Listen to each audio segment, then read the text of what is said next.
Until recently, I represented the Danish Refugee Council, and right now this is the first day when I don't represent it, but at this meeting I will speak on behalf of the team of the project, since until recently I worked on that project.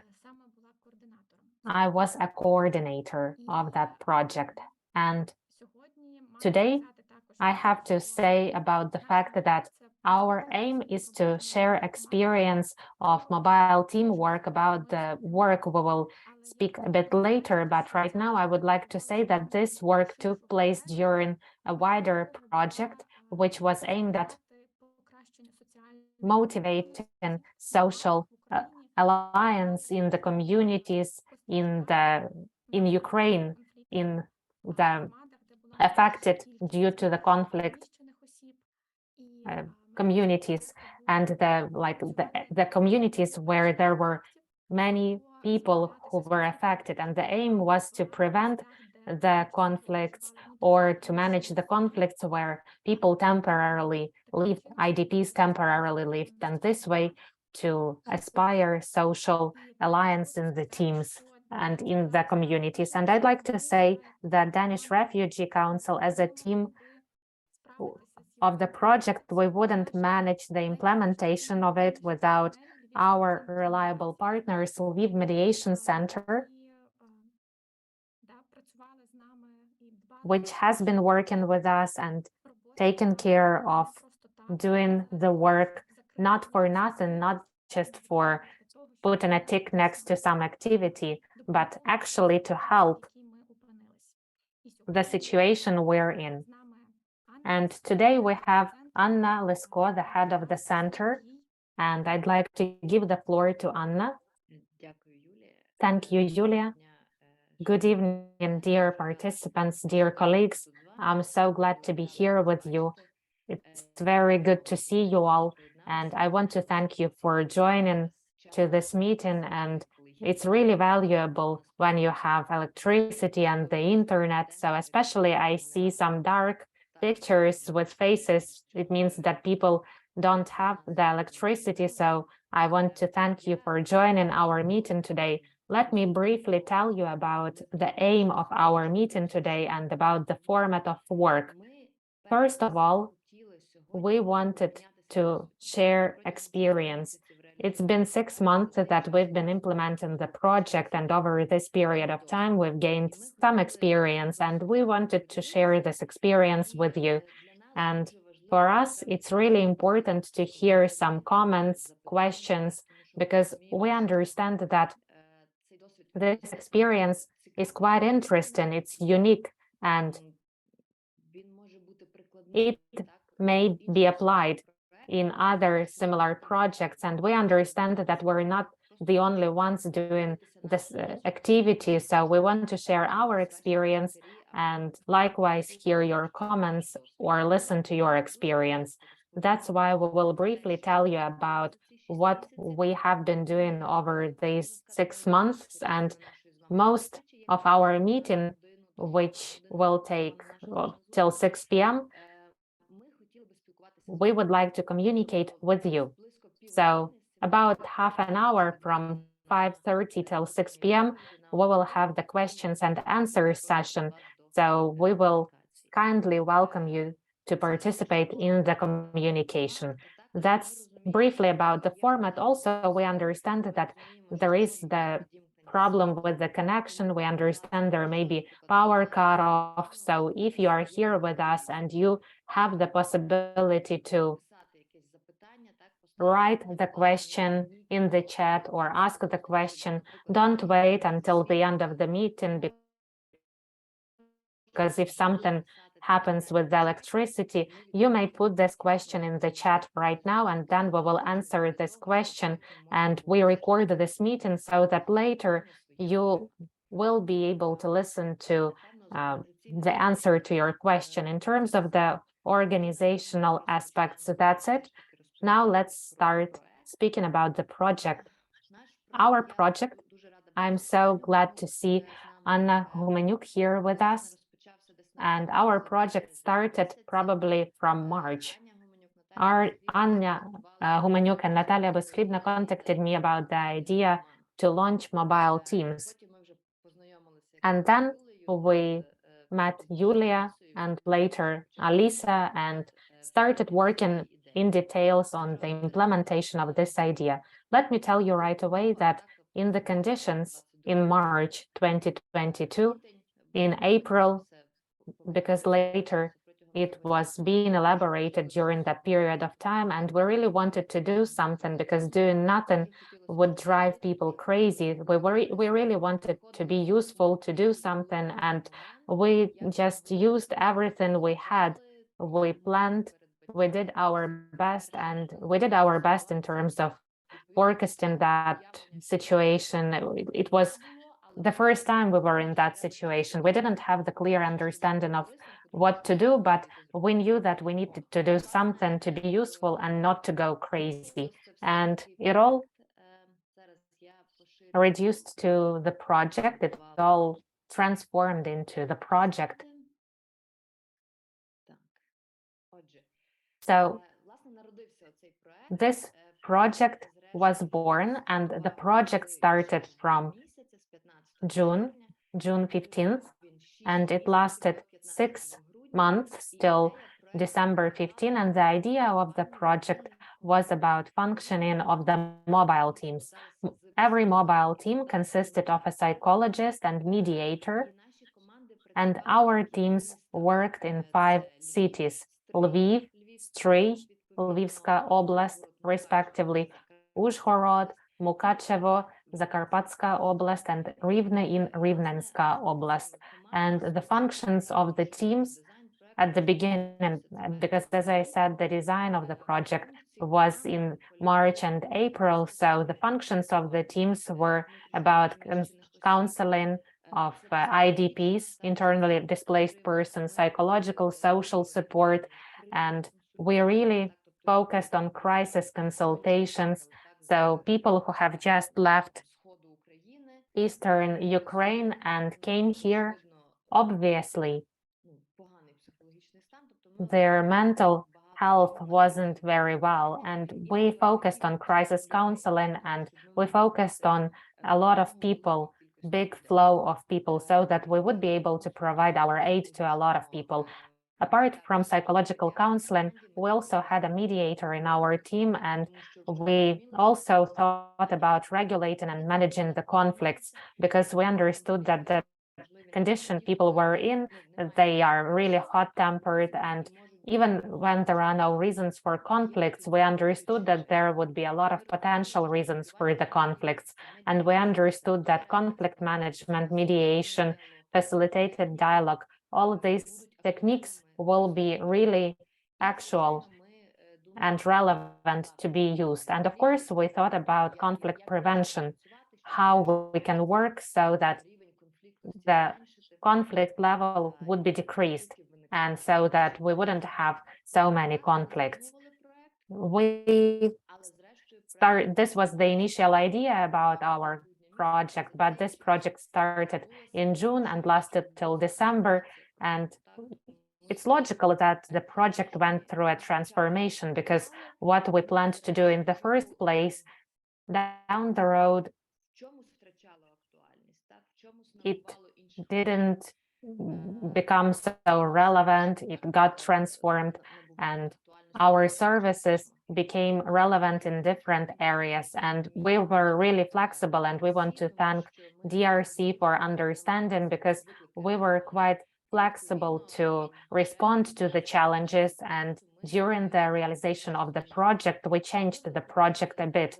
So we would like to focus our attention on the fact that we moved onto the main functions of the team. We have strengthened the support of shelter administration. So in June, July, August, we understood that the shelter administration is really emotionally burnt out, and we understood that we have to work with them as well. So we had to work not only with IDPs, but also with the administration. And it's not about crisis counseling, so it's not just about one consultation. but they really needed the systematic support because none of those people got the training to administrate the shelter. Usually, like higher education institutions provided them other education and other functions. So given this not usual functions and given the high level of emotional tension, of course, they quickly burned out.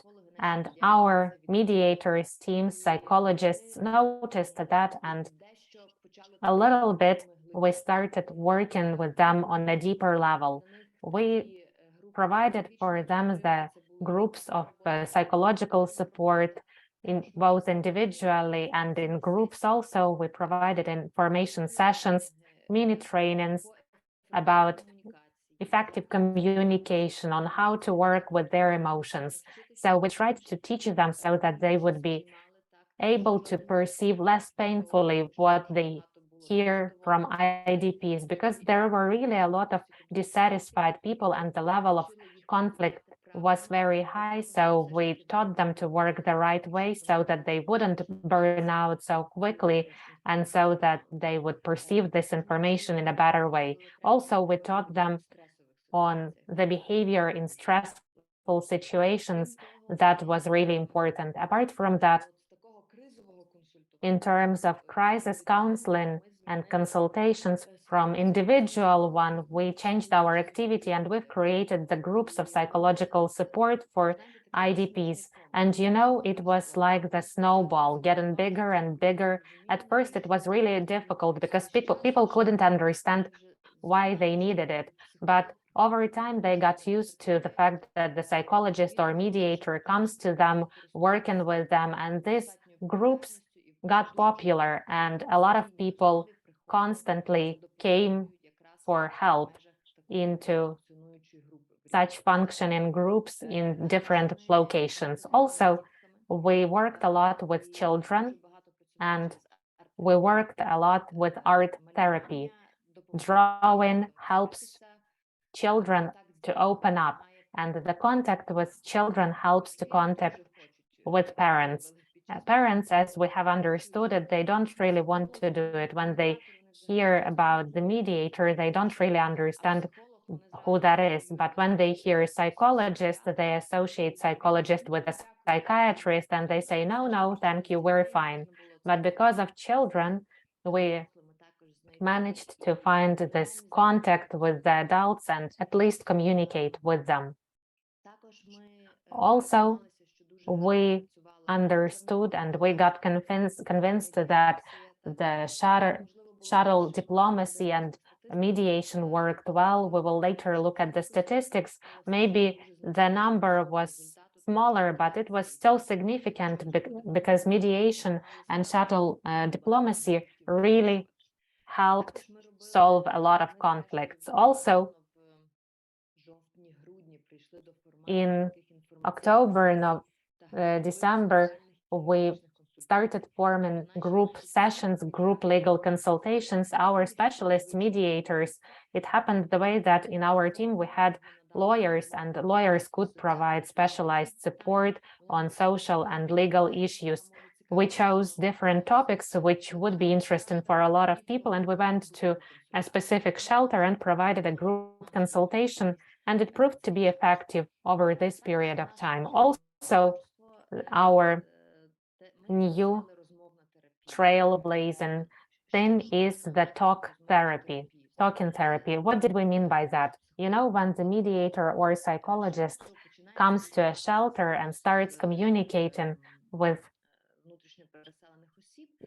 some IDPs and introduces himself or herself as a psychologist, and the person says, no, no, no, I don't need a psychologist, you're doing the right thing, but I'm fine, I don't need a psychologist. And then for 1 hour start speaking about how they were getting evacuated, spending 1 day here and there, and starts living through these memories painfully again. So in general, this person, as this person said, was not interested in psychotherapy, working with a psychologist, but this person started actually doing that. And we named this talking therapy. And In the statistics, when we will check the statistics, I will emphasize that such services were really widespread.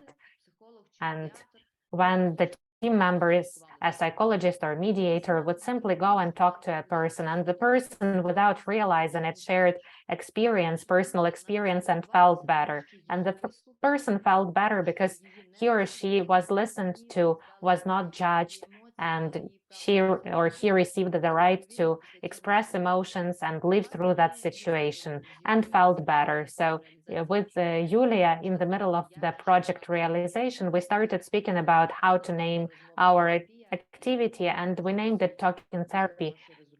And it proved to be effective in these conditions. Here is the statistics that I've mentioned a lot.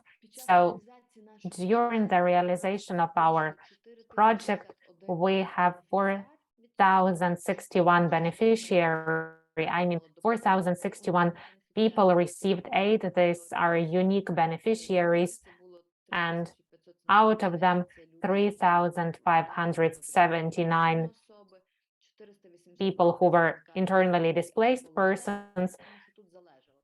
We had also 472 representatives who are volunteers or workers who always work with this number of people. So we worked with either this group or that group. In general, our teams visited 37 shelters in 5 different locations, and we calculated the activities. We had 1,729 activities, and not simply to say the numbers, because the numbers are very abstract. We calculated in terms of activities that the first circle that you see is the main activities. We had 279 psychological counselings, then 440 and then 164 mediation cases and 91 psychological group therapies. And we also calculated other activities separately because the project was aimed at psychological counseling and conflict management. And apart from that, we had other activities we wanted to show because they were also significant for our beneficiaries. I mean, talking therapy, you see there are a lot of talking therapies, 446, 263 legal counseling, and 244 social consultations.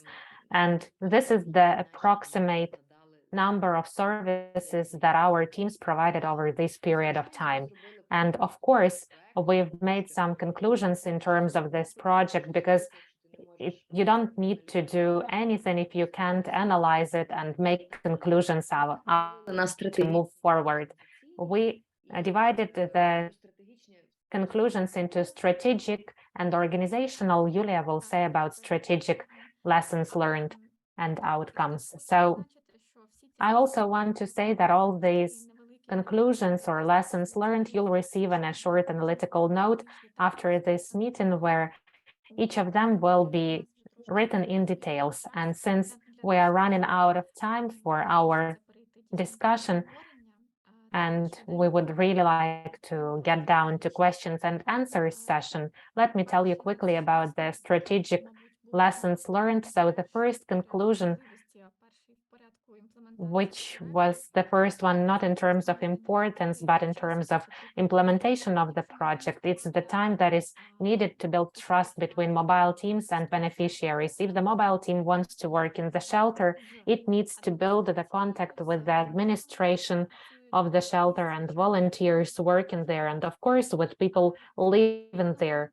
So respectively, it may last for about 1 month or 2 months based on the experience of our mobile teams, and it has to be taken into account during the planning stage of the project. You have to be flexible both for the coordinator and organizations which fund this activity, because this is the period of trust building, results, and big events in the shelters. Like, you should not expect all of that during this period of time, during this first months.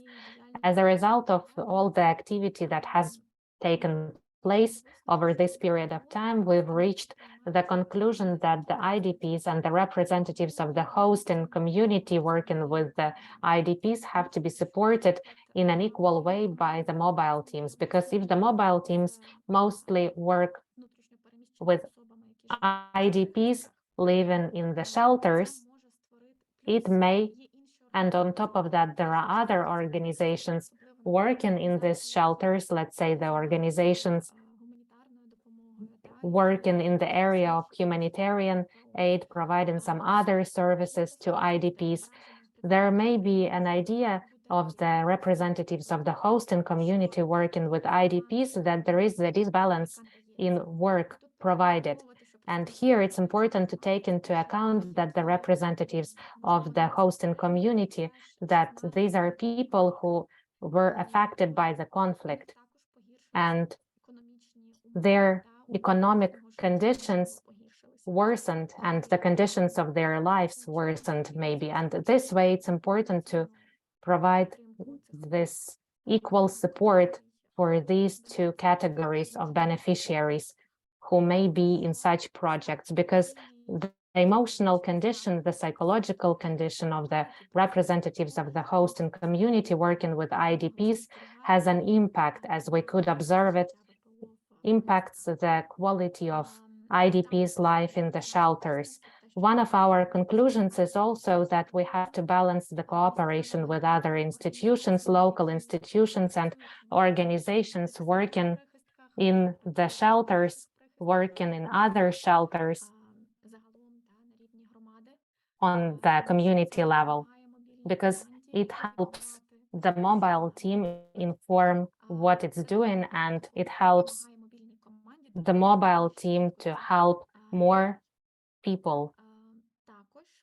Also, one of our conclusions is that the basic needs of people have to be, first of all, met and satisfied, and the work of the mobile team has to be combined with some type of help that is obvious for IDPs, that could be feasible for IDPs, like humanitarian aid or some food packages, non-food packages, because some shelters, we felt that it's very difficult to motivate IDPs to come to some events, to participate actively. They expected that their basic needs would be met, first of all, and then they were ready to think about their mental health, about the future. And if further we would like, or somebody would like to implement such projects with the mobile teams, it's important to provide such component of some tangible assistance, to combine the work of the mobile teams on the provision of humanitarian aid or other services for IDPs and for the representatives of the hosting community working with IDPs. Also, as a result of this project, we've made the conclusion that right now, in late December, the most actual were cultural and social activities out of shelters, which promoted the fact that people living in the shelters would be able to leave that space, would be able to integrate better into the community and interact better with the representatives of the hosting community, because they form the impression about the hosting community based on the community that works in the shelter. Thus, but it's not all the hosting community. Thus, other people who take them from the shelter and give them the possibility to communicate with other people of the hosting community is something that would help them integrate better into the community during this winter period, when people who live in the shelters during this winter period do not think about going and living, because there is nowhere else to go, or the living conditions are not favorable. And as Anya has said, talking therapy, our know-how, has become, this activity has become really in demand. And we put it in quotation marks because we understand that this is non-classical therapy. We don't think that it's a therapy, and it's more like talking. And this detailed information on how it was happening, you will find in our analytical note. That's it from me. Anya, next slide is yours. Okay. And since it's already 5:30, let me briefly tell you about the organizational details, which we have put as the conclusions for ourselves. First of all, we need to receive the feedback from the beneficiary, and it's very difficult. The contact with the person is already something stressful, and when we ask to fill in some form, that's unbelievably difficult. Of course, there were people who agreed to do that and filled in the form, but that was a challenge for us, and we had to explain a lot. The team explained to me, and I explained to Yulia and Alisa why there are so few feedback forms, because people simply refused to fill them in. And during the process, we simplified the feedback form because there were a lot of questions, and we simplified it to fewer questions so that people would be able to write at least something. But then again, we've seen a lot when people simply refused to fill that in. Also, right now we understand that it was necessary to organize comfortable conditions for the work of the mobile team. When we just started creating this project, we thought absolutely different format of work. Then we understood that the shelters don't have such normal space for work. And we understood one more thing: if we work in the shelters, the person wants to leave the shelter because the person spends so much time in the shelter and wants to leave the shelter, and it's better for the person to go somewhere else where the person can communicate with a psychologist or a mediator, but the person at least will go somewhere and will have some activity. And also, we worked with a lot of people who do not live in the shelters, who are IDPs, who required psychological support or who had conflicts and who needed our help to solve these conflicts, but they didn't live in the shelters. They rented accommodation, but they needed that support. And then again, where to go with such person? In Lviv, we have an office, and we managed this situation well, and in other cities it was more difficult, and we understood that the comfortable space for work, even not constantly, but for a few hours a day if it's necessary, that is highly important for the work of the mobile team. Apart from that, we understood that the schedule of work of the mobile team has to be flexible, because most IDPs found a job, got a job, and to work for the team from 9 a.m. till 6 p.m. was impossible because there were really few people in the shelters, and the work of the mobile team moved to evenings or to the weekends. And of course, we didn't speak about it at the beginning, and I want to thank our mobile teams for their flexibility, which they showed during the project, but we have to take it into account and understand that it will work this way. And apart from that, something that we didn't think about neither in March nor in April, that the mobile teams need team building, informal communication. We didn't think about it. We didn't think that in general someone can come from Rivne to Lviv just to have a coffee and meet other team members, or to any other place, because we simply didn't think about it. But still, when the project got to the middle, got closer to the end, we understood that it was necessary, and we have to really anticipate and forecast that in our future projects. And something that we understood is that the mobile teams need to receive professional psychological support. We had constant supervisions, and DRC provided for us psychological consultations and mentorship, although not for all the participants of the mobile teams, but we were so thankful because it was so helpful for our teams, and thus we can confirm that this point is highly important. I mean that the teams have to have the possibility to communicate with someone, to psychologically relax and make sure that they've done everything the right way.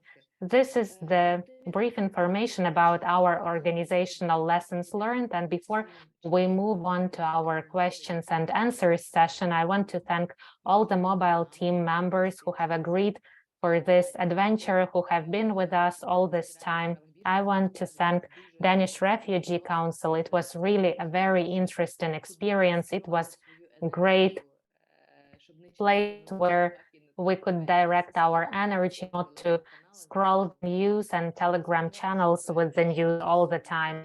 I hope that the project was really useful. We see the proof to that, and actually it was a great job, so I want to thank everyone. And now let me invite you, if you have questions, if you have comments, feel free. And also I'd like to say that all of these lessons learned we formed not based on our subjective impressions, but to be able to briefly tell you everything. Actually, we had mini workshop with the Lviv Mediation Centre team, and we communicated with them and conducted questioning and ran survey of every mobile team, and also collected the feedback from the beneficiaries. As Anya has said, it was a challenge for us that we fought and did our best to fight, but all of these conclusions, they based on the information that we collected. Thus, we can say that these are the conclusions of the project, and we have the right, we are entitled to talk about it. So now Q&A session. Please, if you have a question, raise your hand. We have a question from Anna Humanyuk. I don't know, maybe someone from the participants of the project, psychologists or mediators, can share what it was like for them to be in the project, like the live proof of the practice, what it was like for them to do it. We have Vasil, who has raised his hand. Good evening, everyone. Yes, I would like to share my experience because there are a lot of new impressions from this project, and it was really new for me, unexpected and scary at the beginning, how to start this work and how to do it in the shelter. And at first I worked alone in the shelter. It took a long time to find a psychologist, but I have a feeling it worked well. Especially for me, it was really visible when the project was over during the Christmas and New Year holidays, and I started getting phone calls and congratulations from people I worked with in the shelter as a mediator, to whom I provided my counseling sessions. And for me, it was really the indicator that my work was done well and in a good way, since people didn't forget about me and congratulated me on the holidays and thanked me for the work done and communication. And although the project is over, there are two more things that I'm finalizing, because we have started talking to people, I mean family aspects where it's about upbringing children, and I see that people are really interested, and the procedure of mediation and this negotiations process has become interesting when it's possible to agree with each other and not resort to the services of attorneys or lawyers. So I'm really glad that I was a participant of this project. I'm so pleased and grateful for the experience that I received there. And I hope that some similar projects will manage to realize, like our friendly powerful team. Thank you, Alona. The floor is yours. Here I represent the mobile team of Rivne as a mediator. I joined a bit later because honestly, in my office, I had a power cutoff and I had to come home. I heard what analytical has said. At the very beginning, it was difficult and scary to come into the shelters. In Rivne, it's the dormitories, and it started from a phone call. And I can tell you that we weren't warmly welcomed, and we heard people said that I don't want to talk to you on the phone. You have to come to a shelter, but you have to understand that you'll have to provide the necessary documentation, which states who you are, come with the badge. And I had panic at first, thinking about what documents I have to provide. I am Anna Lisko. We have this letter. You can try to come with this letter. But when we came to the dormitory, nobody asked me to provide some documents, and we just started to communicate, and people started believing me. And actually, it was interesting for them, especially the workers of the shelter.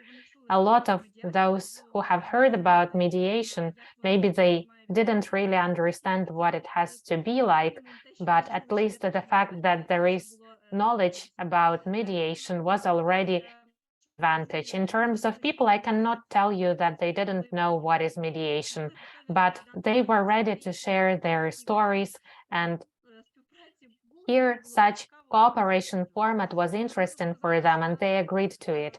I can tell you that over the period of our project, one dormitory that was near the office, well, it was like people started coming to our office because it was close to them. And as Anna has said, people really wanted to leave the shelter because they were always in that dormitory.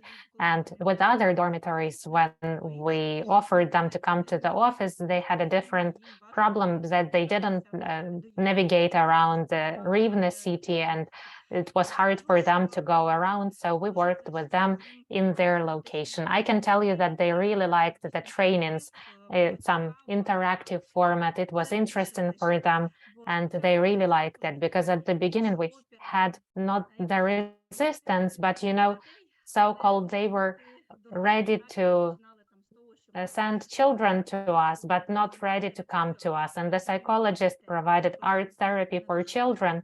At first, adults didn't really want to engage in the process, but when we started providing some trainings, adults joined as well and understood that it was interesting and it was worth going there.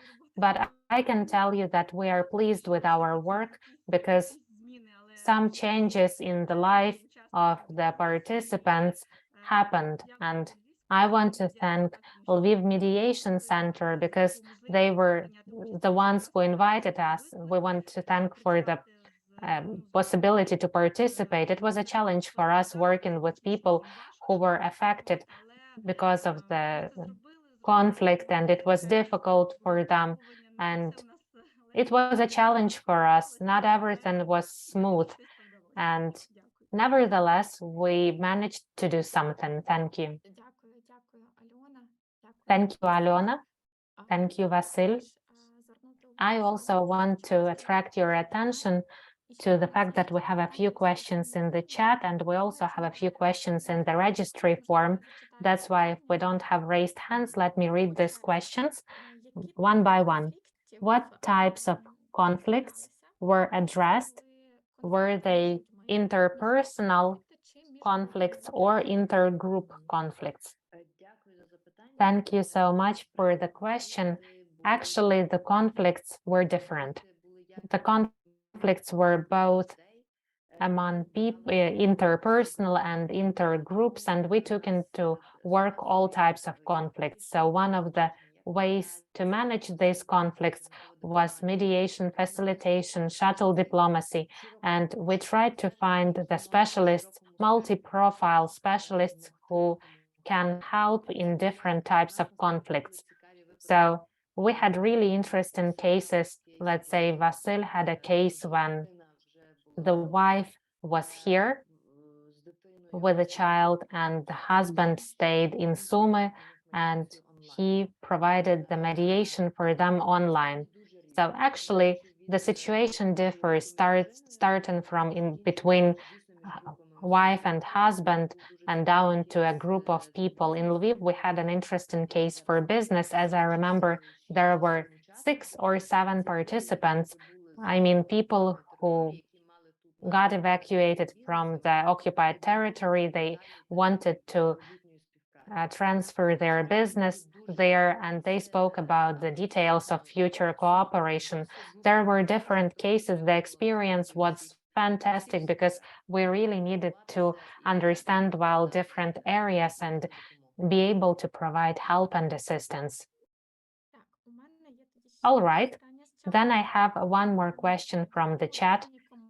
How mobile teams found out about the conflicts? How did they find cases or conflicts they worked with? Thank you for your question. It's also very interesting. We thought about it from the beginning when we started writing the project, since we thought about how the cases will be selected, and it partly worked according to that way. We had 2 channels. The first channel, when the teams went into the shelter and spoke about themselves, about their work, and this way received work.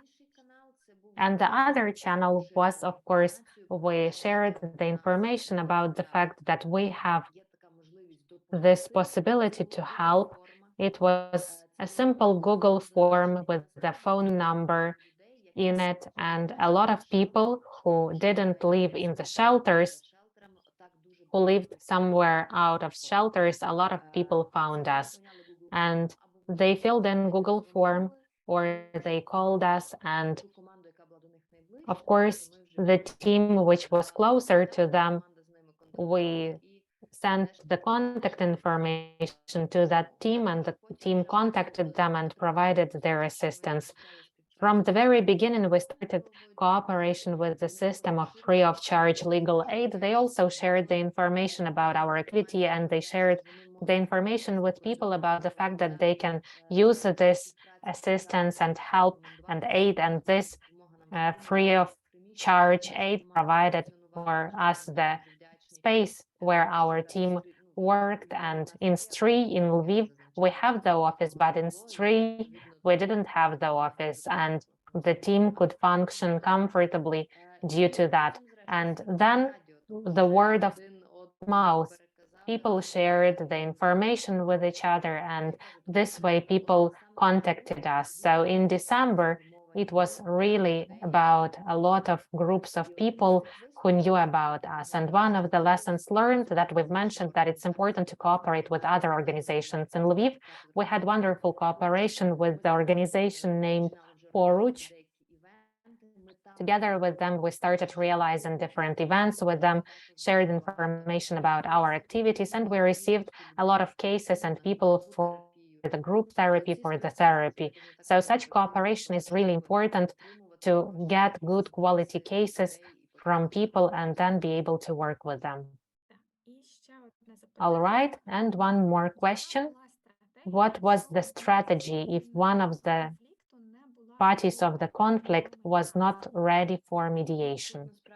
In this case, it's about the voluntary principle. During the war, it's still the principle of voluntary principle. If the person did not agree for the mediation, we did not run such mediation. We had a case when a person came for a consultation, and the mediator understood that the other party does not agree for that, and we invited in different ways, but the other party did not agree for the mediation, and this person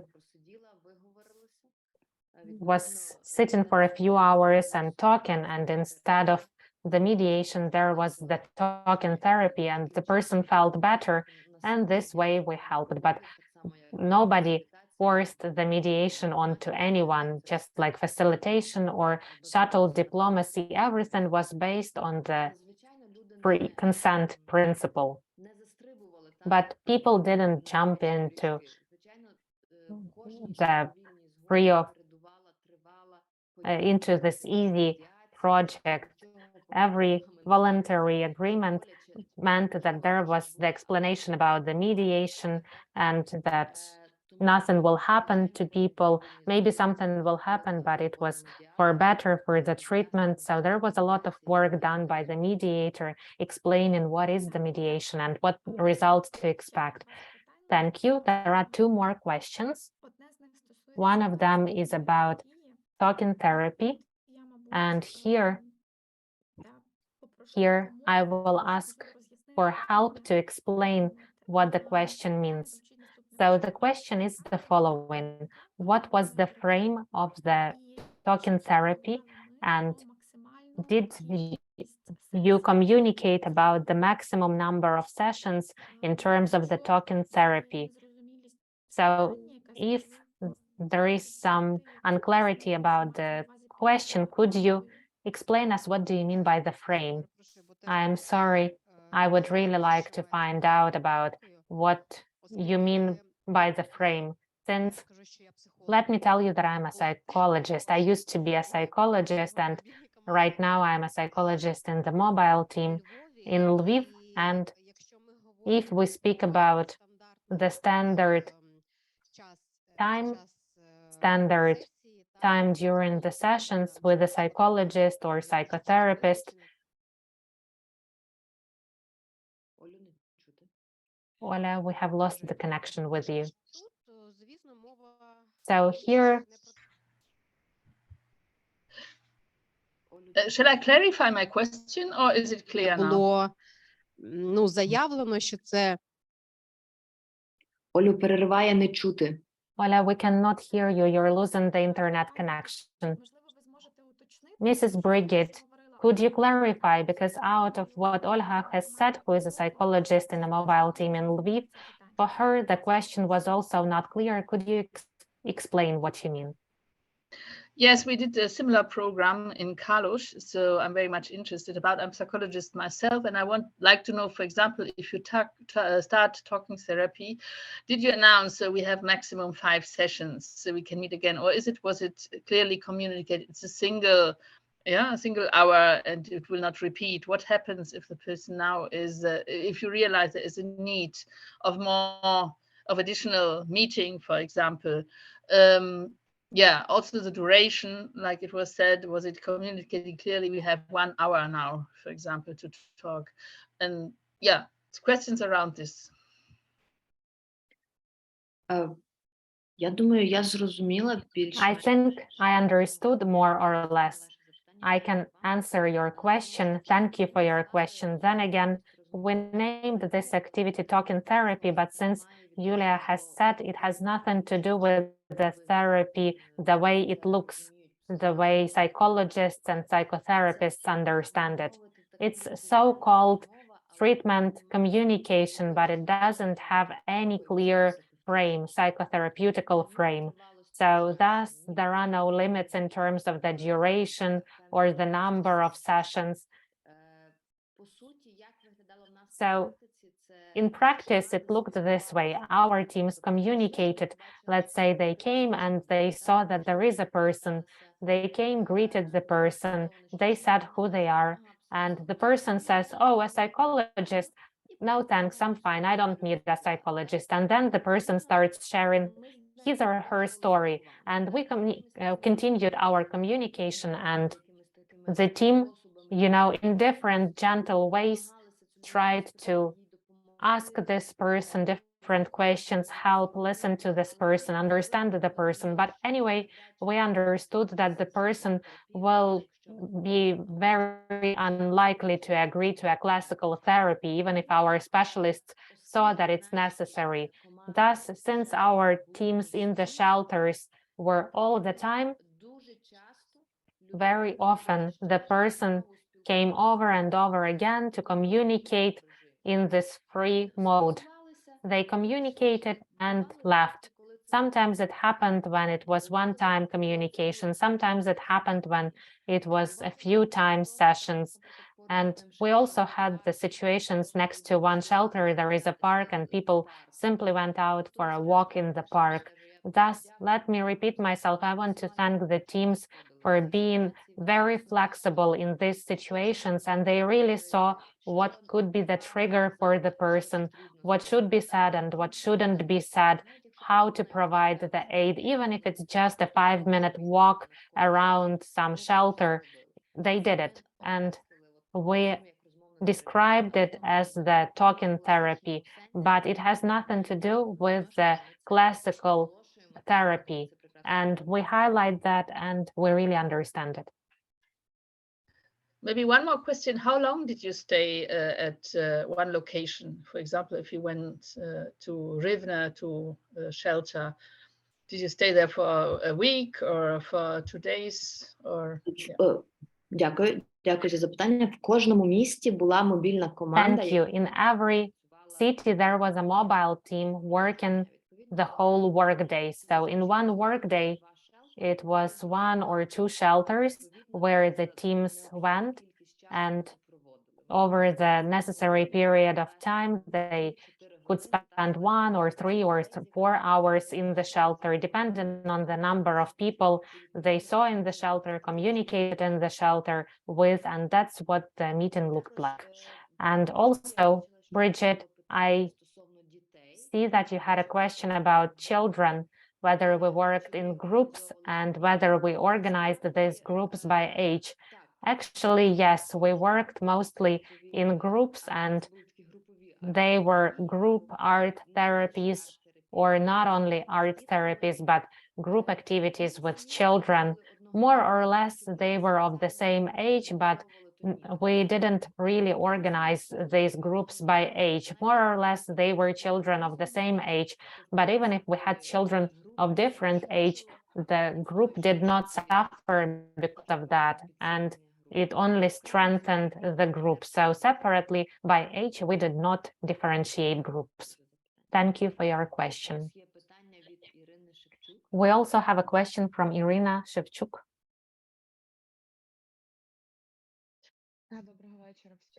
Good evening, everyone. Thank you so much. Thank you for sharing your experience. I represent today the organization. Maybe somebody knows us about Dignity Space organization. So I want to thank all of you, because at the same time we launched a similar program, and that's why I really like it, and I really like the reflection, the opinions of what worked for you, what worked well, because our program continues. We started from direct action, not from mobile teams, because we had some technical challenges organizing the mobile teams. And when we started working via individual visits, and out of these individual visits, we moved on to the mobile teams, we aimed at the following thing. If we have the direct action and the mobile teams, then the mobile teams would be better used in the cities and locations where it's difficult to get by public transport. So if I may, a few questions. So the first question is, how did you identify what shelters to go to or not to go to? Did you have some differentiation?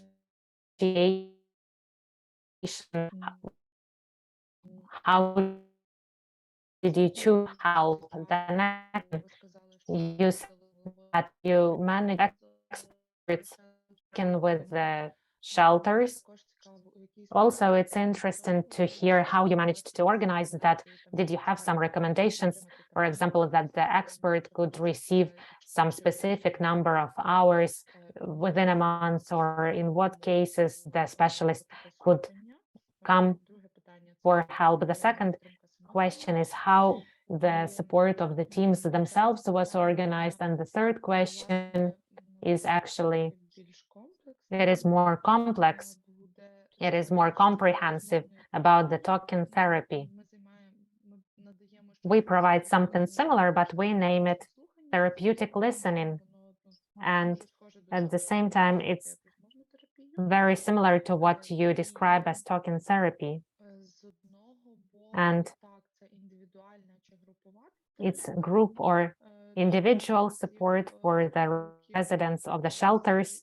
On the other hand, I hear that you had the task, first of all, to help them to live through that period of time. Also, did you track for yourself how it influenced the general cohesion of all the residents of the shelter and how it influenced the integration of these residents into the hosting community?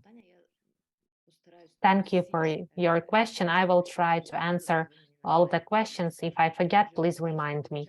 So you started from how we selected the shelters and contacted them. We went to all the shelters that we knew. The information about the shelters was posted and published, and all the active team members, they are active people who have their circle of contacts, and they collected that information. And then if the contact was built better somewhere or worse somewhere, and it's about a human factor. So nobody asked us to leave the shelter. So personal contact, personal communication really helped enter these shelters. And when they saw real help, everything was working even better. Our lesson learned or conclusion about that it's better to enter with some humanitarian aid, that's for sure. So if right away from June or July, we came with some hygiene kits or food packages then the level of trust would be built way faster and the relationships would be built faster. And without it, it was more difficult. And then we combined in Lviv, for example, our work with the hygienic packages or hygiene kits. The effect was fantastic. People perceived us better, welcomed us better, and loved us right away. So this point is really important. If within the project you can combine humanitarian aid and work, entering the shelter or any other location where there are a lot of IDPs, it will be easier to do it this way. That was the first question. The second question, I can remind you. The second question was about the next point. How was the support of the teams organized? So it's in terms of mentorship and psychological support. Yes, actually, we had one internal support and mechanism is supervisions, and the participants had the right, the team participants, they had the right for the weekly group supervisions, and they also could contact the supervisor individually to solve some issues which they cannot speak about in the group. And apart from that, separately, it was not within our project, it was within DRC. We were offered to receive psychological and mentorship support as a coordinator of this project. I shared this information with the participants. They agreed, and they agreed for this psychological mentorship support, and they had 10 sessions which they took thanks to DRC. Well, that's the way it was like. And the last question, I'm sorry, let me also comment from our side how it was organized here, because in terms of the fact that the mobile teams need such support, we understood probably during the first or the second month of work, when there were the most challenges, we had to overcome different resistance and proactively enter the shelters. And since it's a project, we understand that it's really important to find some other sum of money and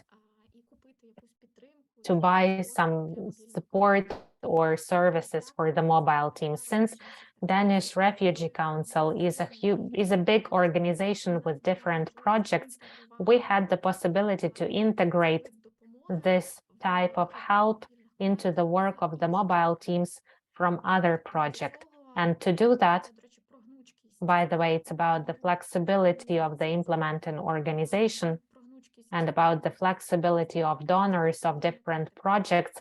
When there is such need, we had to communicate a lot about the fact that it's important to inform about it to the donors of this project, communicate with the donors of other projects, integrate these activities, and this way it worked well. If we did it the next time, the second time, we would understand right away that the financial aid, I mean, finance to provide psychological and mentorship aid to the participants of the mobile team have to be put into the budget from the very beginning. And the third question was about the next one. How did we track the influence of the work on the improvement of the lives of people in shelters and the influence on the integration of IDPs in the communities and to improve the social cohesion in the communities? Actually, at first, we thought about receiving and collecting feedbacks, but turns out it was difficult. We suspected that it would be difficult, but here I can tell you honestly, bluntly, that I think that gratitude and our impact, first of all, it was on the level of intuition. So, and on the level of feeling, we really felt gratitude and we really felt that it was meaningful for the life of different people and for the life of the whole shelter. When teams go there all the time, they can understand the trends. They see already some dominating mood or atmosphere. And on the level of feelings, it was clear whether the situation got better or worse. Also, in terms of the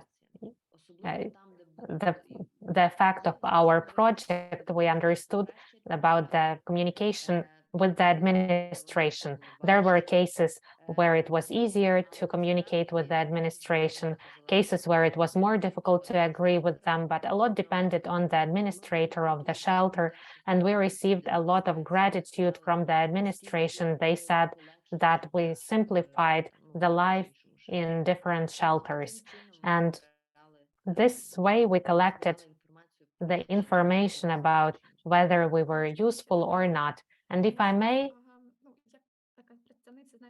as a representative of this coordination team that was dealing with the most boring work, data collection and preparation of all the forms, I can tell you that regardless how difficult it was for us to collect the feedback from beneficiaries, due to different reasons, due to the complexity of the forms and the fact that they didn't want to share their personal data, it was difficult for us to do that, but still we received feedback via online forms or written forms and absolutely different feedback. Somebody said that it was really significant and changed their lives, and for the first time in their lives they managed to accomplish agreement in their communication. Somebody said that I don't need your service, I need humanitarian aid, and such feedback enabled us to state that it's one of our strategic conclusions that such services have to go together with meaningful humanitarian aid. So we collected these feedbacks and we have the database of these feedbacks, and some forms were not filled in fully. Almost all of them, all the forms are anonymous, and most forms don't have excessive personal data or something like that, which people usually collect to verify information. But even such feedback for us is really valuable. Apart from that, we also conducted the survey among mobile teams about their subjective perception of how their work helped or didn't help. And well, actually, when we speak about these conclusions or lessons learned, we take into account such data.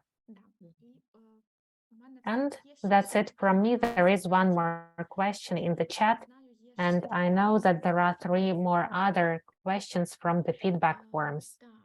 So even more questions in the chat. No, just one question, and it's about the work with children. Did we work with children in groups? If so, did we divide the children in groups? Yulia, I have already answered that question. Okay, I'm sorry. Then probably let's move on to the questions from the feedback forms, right? Yeah. And then if somebody has urgent questions, maybe we will take time for one more question, but no more than that. Okay, one question was about the continuation of the project, but I see this question was raised in the chat, so all of us hope that the answer is yes. And the other question was about the analytics of the requests and the ways of solution or self-governance or public organizations, and what was the role in such engagement. And I think in terms of self-governing, we've spoken about that. We engaged on how to find the entry points, and then we engaged them directly as beneficiaries. In terms of the public organizations, it seems to me the organization named Free of Charge Legal Aid helped. Hanna, do you have anything to say about analytics requests and solutions? Actually, about the analytics of requests, you can read more in the analytical note about it, but in terms of that, the local authorities were engaged, at least here in Lviv. We took the contact information of shelters we informed them about our activity and received the consent to contact with their residents. So it's quite useful cooperation for sure. On top of that, let me say that the public sector was really helpful, and our cooperation with this public organization showed that it was really great cooperation. The cooperation with BPD is also important, and we cooperated with them and provided trainings for people, providing services to IDPs. So it's really important not to be alone here, but to cooperate with someone, and such cooperation with other people will provide you with a better result. Okay. The next question in English, but let me translate it. How often did you have conflicts based on the values, and how did we solve them as a team? Actually, not so often. In most cases, people wanted to solve some specific issues. Let's say the couple is getting divorced, and what to do with the property, or what to do with children when they get divorced. So such specific household life problems mostly prevailed. And if there were some other issues raised, it was about language. Yes, the language question was raised, but we solved this during not mediation, but during the dialogues which our specialists provided, because the language problem cannot be solved by mediation, or some worldview problems cannot be solved by mediation. That's why we tried to have something like a dialogue in different forms, and this way help at least to different parties to hear each other and understand the opinion of other person. That's the way we worked with them, but there weren't as many questions as we thought from the beginning. People were interested in specific situations, where to get a job, where to get help, how to receive the documents here and now, out of the very specific questions in particular with which people came for mediation. And the last question from the form: is it possible to engage in the next projects, to engage people responsible for the organization and the services and the advertising of the services in media space, in mass media, about these projects? Yes, in March and April, we didn't think about a lot of points. It was not necessary to advertise the services because we understood that we will go to the railway station and advertise our services, and thousands of people came there. But right now, thank God, the situation is different. And if we designed the project right now, it would be done differently. So in the future, of course, it's possible. So I think we have answered to all the questions. Maybe somebody else has extra questions or something like that, or ideas. I think that it's time for us to finish. Our contact information is in open access. I will communicate. I understand that we are speaking very briefly. That's why time is very valuable, and we planned this meeting to be 1 hour meeting.